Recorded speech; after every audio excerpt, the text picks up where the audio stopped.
আসসালামু আলাইকুম রহমতুল্লাহি বারাকাতু। সম্মানিত দর্শক ও শ্রোতা, ধারাবাহিক তাফসির ভিডিওর প্রথম পর্বে আপনাদের সকলকে স্বাগত জানাচ্ছি।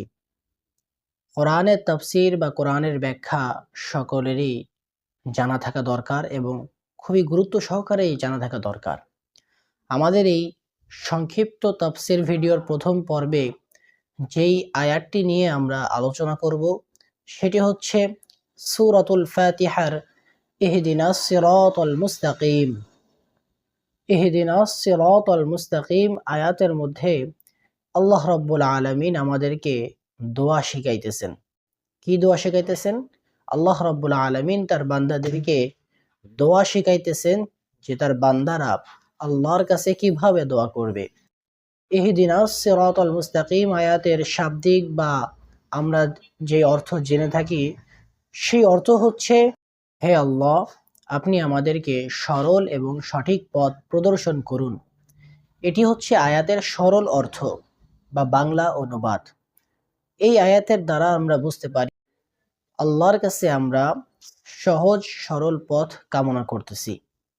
আল্লাহ রাব্বুল আলামিন এমনটাই এই আয়াতের মধ্যে আমাদেরকে শিখিয়েছেন, অর্থাৎ আল্লাহর কাছে আমরা এইভাবেই দোয়া করব। এখন আসেন এই আয়াতের সংক্ষিপ্ত ব্যাখ্যায় আসি। ব্যাখ্যায় যখন আসবো তখন আপনারা স্পষ্টভাবে বুঝতে পারবেন যে এই আয়াতের গভীরতা কতটুকু এবং আল্লাহ রাব্বুল আলামিন এই আয়াত দ্বারা কি বোঝাইতে চেয়েছেন। আমার স্বল্প ইলম দ্বারা আপনাদের সামনে সংক্ষিপ্ত একটি ব্যাখ্যা তুলে ধরতেছি। ইহদিনাস সিরাতাল মুস্তাকিম।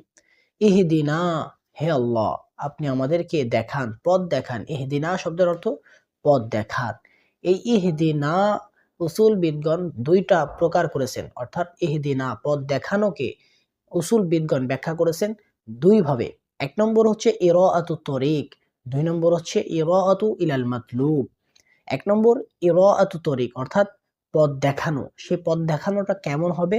সেই পথ দেখানোটা হবে, যেমন ধরেন দুনিয়ার মধ্যে আপনি কোন একটা ঠিকানায় যাবেন, ওই ঠিকানাটা আপনি চিনেন না, তো একজনের কাছে আপনি জিজ্ঞাসা করতেছেন যে ভাই এই ঠিকানাটা কোথায়। তখন ওই লোক আপনাকে দেখিয়ে দিল যে ভাই সোজা গিয়ে ডান দিকে গেলে আপনি আপনার গন্তব্যে পৌঁছে যাবেন। এটা হচ্ছে ইরাআতুত তরিক। এক নম্বর প্রকার ইরাআতুত তরিক, অর্থাৎ কারোর কাছে আপনি রাস্তা দেখে রাস্তা চিনতে চাইলে সে যখন আপনাকে পথ দেখিয়ে দিবে, ওটা হচ্ছে ইরাআতুত তরিক। দুই নম্বর হচ্ছে ইরাআতু ইলাল মাতলুব, অর্থাৎ আপনি দুনিয়ার মধ্যে যখন কারো কাছে ঠিকানা জানতে চাইবেন, ওই ব্যক্তি আপনাকে পথ না দেখিয়ে সরাসরি আপনাকে আপনার সাথে গিয়ে ওই আপনার গন্তব্য পর্যন্ত পৌঁছে দেওয়ার নাম হচ্ছে ইরাআতু ইলাল মাতলুব। তাহলে ইহদিনা, হে আল্লাহ, আপনি আমাদেরকে পথ দেখান। এই ইহদিনা শব্দের ব্যাখ্যা উসুলবিদগণ দুইভাবে করেছেন। একটা হচ্ছে ইরাআতুত তরিক আর একটা হচ্ছে ইলাল মাতলুব। ইরাআতু ইলাল মাতলুব অর্থাৎ ইরাআতুত তরিক কাকে বলে? পথ দেখিয়ে দেওয়া। আর ইলাল মাতলুব কাকে বলে? একদম গন্তব্য পর্যন্ত গিয়ে পৌঁছিয়ে দেওয়া। মুহতারাম হাজিরিন, এখন আসেন ইরাআতুত তরিক। ইরাআতুত তরিক অর্থাৎ পথ দেখিয়ে দেওয়া। এর মধ্যে কিন্তু আপনার হারায় যাওয়ার সম্ভাবনা রয়েছে। এই প্রকারের মধ্যে আপনার হারায় যাওয়ার সম্ভাবনা রয়েছে। একজন ব্যক্তি আপনাকে পথ দেখিয়ে দিল যে ভাই সোজা গিয়ে ডান দিকে গেলে আপনার গন্তব্য। এখন আপনি সোজা গিয়ে ডান এবং বামে আরও চারপাশে আরও অলিগলি থাকতে পারে, তো আপনি কিন্তু সেখান থেকে হারিয়ে যাওয়ার একটা সম্ভাবনা থাকতে পারে বা সম্ভাবনা রয়েছে।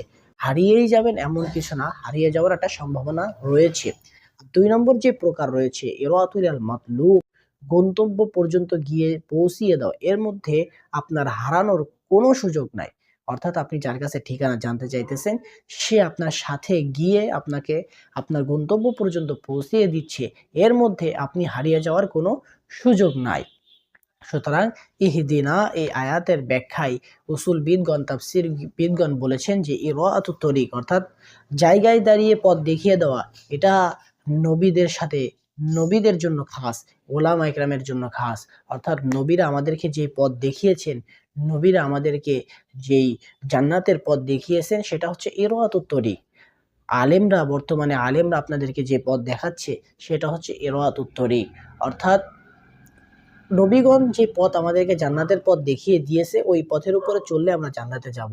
নবীদের কাজ ছিল আল্লাহ রাব্বুল আলামিনের পথ দেখিয়ে দেওয়া, জান্নাতের পথ দেখিয়ে দেওয়া। এভাবে চললে, শরিয়াতের এভাবে মানলে আপনি জান্নাতে যাবেন। সুতরাং আপনি যদি মানেন তাহলে জান্নাতে যাবেন, গন্তব্যে পৌঁছে যাবেন। কিন্তু এর মধ্যে গোমরাহ হওয়ার সুযোগ রয়েছে, অর্থাৎ হারিয়ে যাওয়ার সুযোগ রয়েছে। কিন্তু ইরাতুল আল মাতলুব, গন্তব্য পর্যন্ত পৌঁছিয়ে দেওয়া, এটা উসুলবিদগণ, তাফসীরবিদগণ আল্লাহ রাব্বুল আলামিনের সাথে খাস করেছেন। অর্থাৎ আল্লাহ তাআলা যাকে পৌঁছিয়ে দেন গন্তব্য পর্যন্ত, সে কখনো গোমরাহ হবে না। কারণ আল্লাহ তো জায়গা পর্যন্ত পৌঁছিয়ে দিচ্ছেন, জান্নাত পর্যন্ত। তো এই আয়াতের মধ্যে ইহদিনাস সিরাতাল মুস্তাকিম, হে আল্লাহ আপনি আমাদেরকে পথ দেখান। এই আয়াতের গভীরতা আল্লাহ রাব্বুল আলামিন কতটা দিয়েছেন, ইলাল মাতলুব, অর্থাৎ আমরা আল্লাহর কাছে এমন পথ চাইতেছি, আমরা আল্লাহর কাছে এমন পথ দেখানোর জন্য দোয়া করতেছি যে আল্লাহ আপনি আমাদেরকে জান্নাত পর্যন্ত পৌঁছিয়ে দেন। অর্থাৎ দেখেন আয়াতের গভীরতা কতটুকু। সহজ সাবলীল বাংলা অনুবাদের মাধ্যমে কিন্তু দোয়া করতেছিলাম, এত গভীরতা কিন্তু আমরা কখনো কল্পনা করিনি। এই ব্যাখ্যাটা শোনার পরে কিন্তু আমাদের কল্পনা আসবে। তাহলে আমরা সূরা ফাতিহার মধ্যে আল্লাহর কাছে দোয়া করতেছি, ইহদিনাস সিরাতাল মুস্তাকিম, হে আল্লাহ আপনি আমাদেরকে পথ দেখান। তো আল্লাহ কেমন পথ দেখাবে? আল্লাহ ইলাল মাতলুব, জান্নাত পর্যন্ত আমাদের পৌঁছাই দিবেন।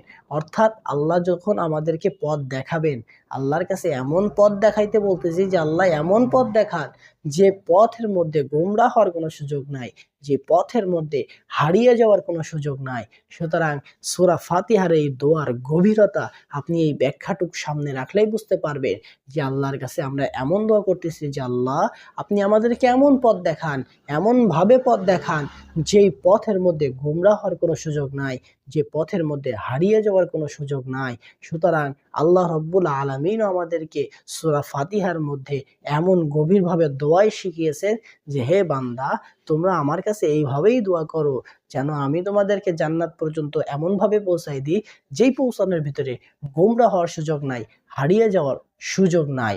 সুতরাং সূরা ফাতিহা হচ্ছে আল্লাহ রাব্বুল আলামিনের দেওয়া শ্রেষ্ঠ একটা দোয়া, যে আল্লাহ রাব্বুল আলামিনের শিখিয়ে দেওয়া শ্রেষ্ঠ একটা দোয়া, যেই দোয়া স্বয়ং আল্লাহ তাআলা আমাদেরকে শিখিয়েছেন যে আল্লাহর কাছে এইভাবে দোয়া করলে আল্লাহ রাব্বুল আলামিন আপনাকে জান্নাত পর্যন্ত পৌঁছিয়ে দেবেন। সম্মানিত দর্শক ও শ্রোতা, আশা করি আপনাদেরকে বোঝাইতে পেরেছি। আল্লাহ রাব্বুল আলামিন আমাদের সকলকে জান্নাত পর্যন্ত পৌঁছার তৌফিক দান করেন। আসসালামু আলাইকুম ওয়া রাহমাতুল্লাহি ওয়া বারাকাতুহু।